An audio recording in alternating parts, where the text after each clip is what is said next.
सबसे पहले हम लोग यहाँ पे डिफ्रेंशिएट करते हैं कि SN1 और SN2 रिएक्शन क्या होता है।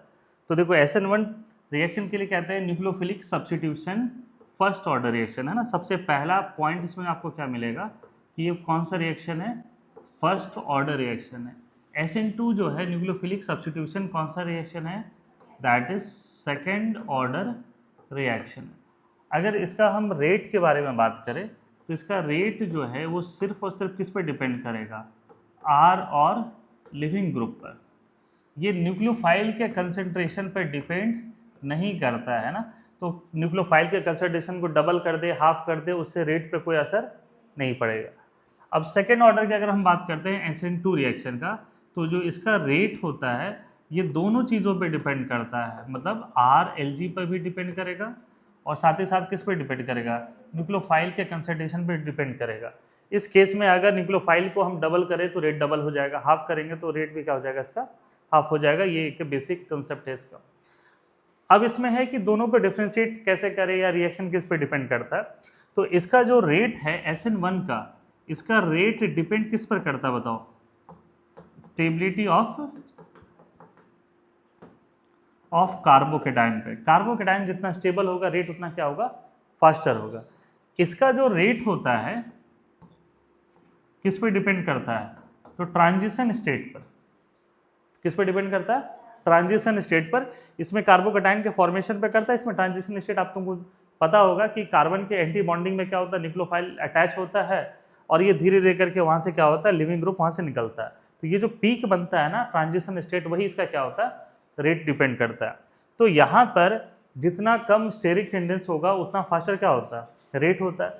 इसलिए हम लोग यहाँ पे क्या कहते हैं कि ये 1 डिग्री और 2 डिग्री और क्या होता है, 3 डिग्री का रेट होता है। जहाँ पर हम कहते हैं कि 3 डिग्री SN2 देता ही नहीं है, 3 डिग्री SN2 नहीं देता। और यहाँ कार्बोकेटाइन की स्टेबिलिटी है, तो इसमें पूरा सा एक पैटर्न बनता है जो स्टेबिलिटी ऑफ कार्बोकेटाइन में हम लोग डिटेल से पढ़ते हैं। दैट इज मोस्ट स्टेबल कौन सा होता है, बैक बॉन्डिंग स्टेबलाइज।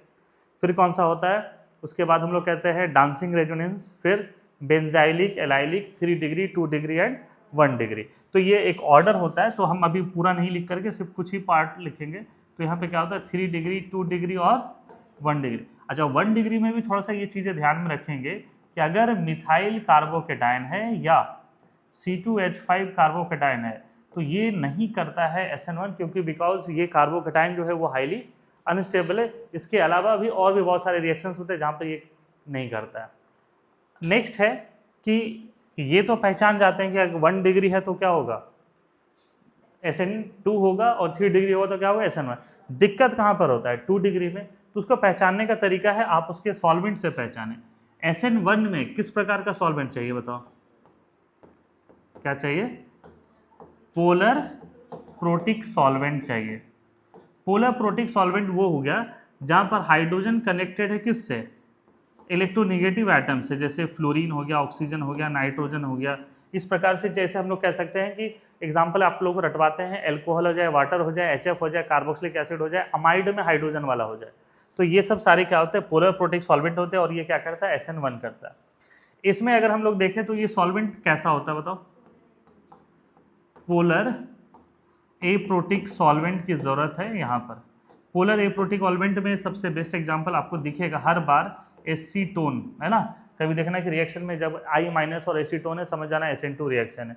उसके अलावा क्या होता है, DMSO, di methyl sulphur oxide. उसके अलावा क्या होता है, DMF, डाई मिथाइल फॉर्मामाइड। तो इस प्रकार के अगर सॉल्वेंट मिलता है आपको तो ये बेसिकली क्या हो जाएगा, SN2 रिएक्शन होगा। इसके अलावा एक और चीज़ है, जैसे SN1 में इसका जो न्यूक्लियोफाइल होता है वो स्ट्रांग होता है कि वीक होता है, इसका न्यूक्लियोफाइल वीक होता है। और इसका न्यूक्लियोफाइल कैसा होता है, ये डिफ्रेंशिएट करने के लिए काफ़ी है। हम चाह रहे हैं कि एकदम शॉर्ट में ये वीडियो बनाया जाए। तो ये बेसिकली हम लोग कह रहे हैं कि कौन सा न्यूक्लियोफाइल कहाँ पर कैसे यूज होता है। अब हम यहाँ पर कुछ क्वेश्चंस का यहाँ पर प्रैक्टिस करेंगे कि कौन SN1 देगा, कौन SN2 देगा, कौन दोनों देगा, कौन नहीं देगा। ये सारी चीज़ें हम लोग यहाँ पर डिस्कस करेंगे। तो जैसे सबसे पहला है यहाँ पर CH3F है। तो देखो यहाँ पर क्या है कि ये SN1 SN2 करेगा कि नहीं करेगा। तो यहाँ पर इसके बारे में आप लोगों का क्या आंसर है, नहीं, मेरा आंसर है कि ये दोनों नहीं करेगा।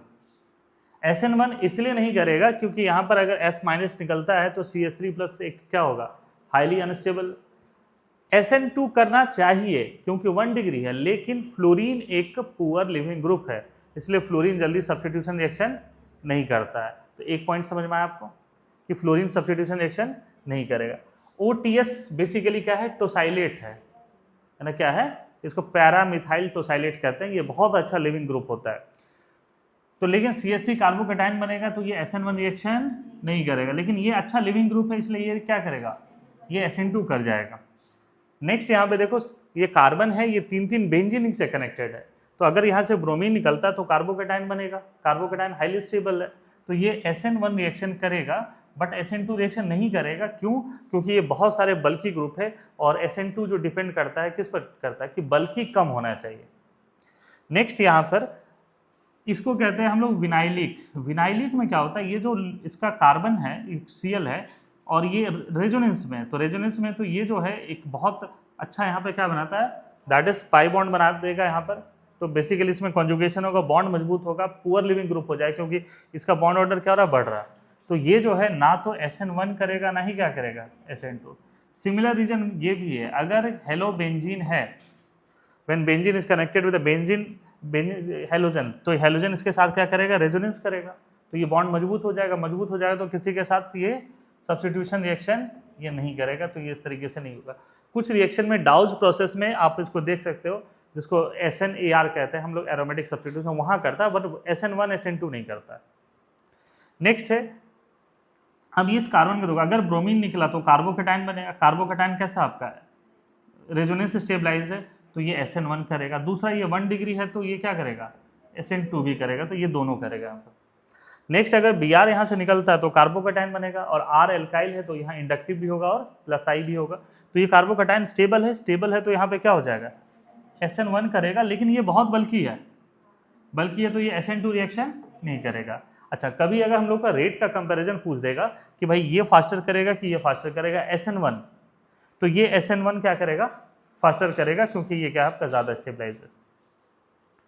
नेक्स्ट कुछ एग्जांपल है, जैसे ये वाला एकदम सिंपल सा है, 2 ब्रोमोब्यूटेन है, तो 2 डिग्री पर है तो ये क्या करेगा, ये SN1 भी करेगा और SN2 भी करेगा, ये दोनों करेगा। बट अब ये दोनों में से अगर स्पेसिफिक की बात करें तो it depends upon the solvent.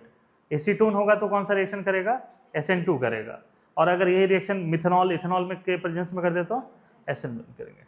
अब यहाँ पर देखो, ये जो Br है और बेंजीन है, तो यहाँ से जैसे हटेगा तो ये क्या बन जाएगा, benzene CH2, that is benzylic carbocation, highly stable, तो ये SN1 भी करेगा और SN2 भी करेगा, क्योंकि यहाँ पर क्या कहते हैं, स्टेरिक इंडेक्स कम है, तो ये आराम से यहाँ पर कर सकता है। नेक्स्ट देखो, यहाँ पर ये Br हटता है तो यहाँ पर क्या बन जाएगा, दैट इज डांसिंग रेजोनेंस वाला, तो डांसिंग रेजोनेंस होगा तो ये भी करेगा, क्योंकि कार्बोकेटाइन स्टेबलाइज है, साथ ही साथ क्या करेगा, SN2 भी करेगा कि भाई स्टेरिक इंडेक्स क्या है, कम है। ब्रिज हेड पर अगर Br है इस तरीके से, तो ये ना तो SN1 करेगा ना ही क्या करेगा, SN2 करेगा, ये हम लोग पढ़ते हैं that is angle strength theory वगैरह में, तो उसके हिसाब से। नेक्स्ट देखो यहाँ पर है, अब क्या है, ये इसी टाइप का, बट इसमें 2 मिथाइल ग्रुप लगे हुए हैं, तो अगर Cl निकलता है तो इसको हाइपर कंजुगेशन भी होगा और साथ ही साथ क्या हो जाएगा, डांसिंग रेजोनेंस भी होगा। तो ये कार्बोकेटाइन स्टेबलाइज है तो क्या होगा, SN1 होगा, लेकिन SN2 नहीं होगा, क्योंकि यहाँ पे क्राउडिंग ज़्यादा, स्टेरिक इंडेक्स ज़्यादा है। नेक्स्ट यहाँ पे देखो, ऑक्सीजन कनेक्टेड विद कार्बन, अगर ब्रोमीन निकलेगा तो पॉजिटिव होगा, positive is now stabilise by back bonding, तो बैक बॉन्डिंग तो हाईली स्टेबल कार्बोकेटाइन, तो SN1 इसका क्या होगा, बहुत फास्ट होगा। नेक्स्ट क्या है, इसमें SN2 होगा, हाँ ये भी होगा SN2, क्योंकि बहुत बल्कि नहीं है, जैसा ये एग्जाम्पल है वैसा क्या होगा, ये भी एग्जाम्पल है। तो हमें लगता है कि बहुत मिनिमम टाइम में जो सबसे इंपॉर्टेंट टॉपिक है एल्काइल हैलाइड का, SN1 SN2, ये चीज़ें क्लियर हो गया, ठीक है।